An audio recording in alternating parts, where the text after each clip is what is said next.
Okay, let's shake out the nerves. So, I want to talk about biology, how it relates to healing, anatomy and physiology too.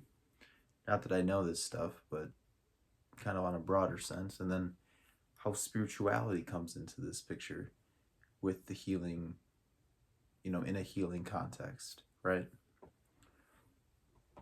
So, lately, I've been doing a lot of biology research, and it's fascinating.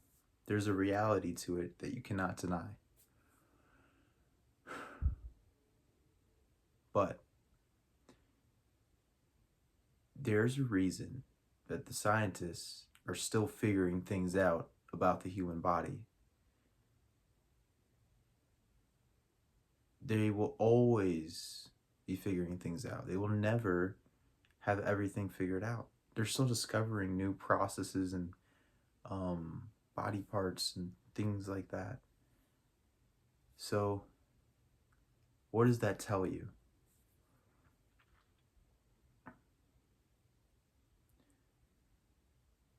Well, there's different directions you can take that. But we're going to keep it in the context of healing. So for me, going down these rabbit holes and researching, it's really interesting. But I find myself bouncing from one concept to another. Like, oh, dopamine. How does that relate to the gut? Oh, it is connected. Oh, and that's connected to this, and this is connected to that. It's all connected, right? So understanding these individual concepts in science is helpful. But is it enough? How does that translate to progress and actual results?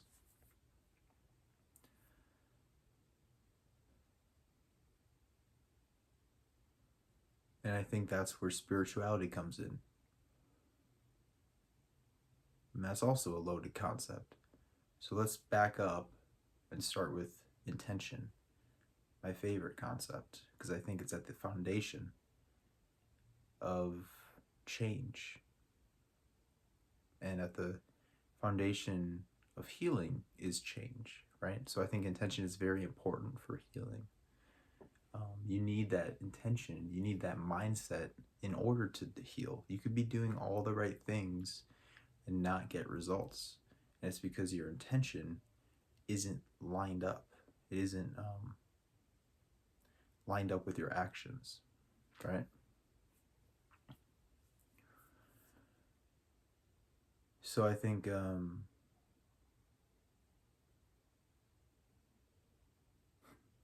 there's really nothing to do. There's really nothing to do. Intention brings you into awareness. It brings you into right action, which brings you along your path.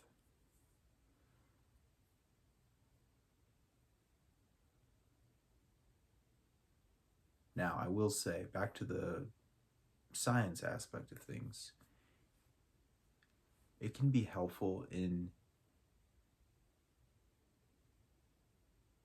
an infinite number of ways. For me personally, I can speak on. For me, it's helpful to know that my body is not random in the things that it does, right? When I'm not just a victim of the symptoms in my body. There's an order. That's the number one rule in biology, is that this organism is trying to maintain balance, homeostasis. So it's doing things to rearrange and to try to maintain balance. Because all my life I've been told that you're broken, you cannot be cured, you need to be on medication forever, and there was no explanation of what was actually happening. So 10 years later after my diagnosis, I'm learning these things and I'm like, what the fuck? You should have told me this. There's actually reasons this is happening.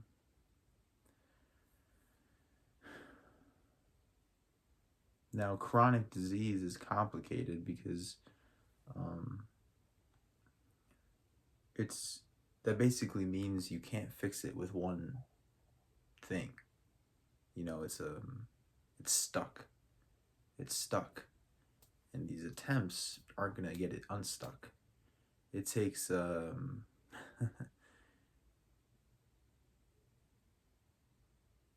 takes intention. That's what I believe personally.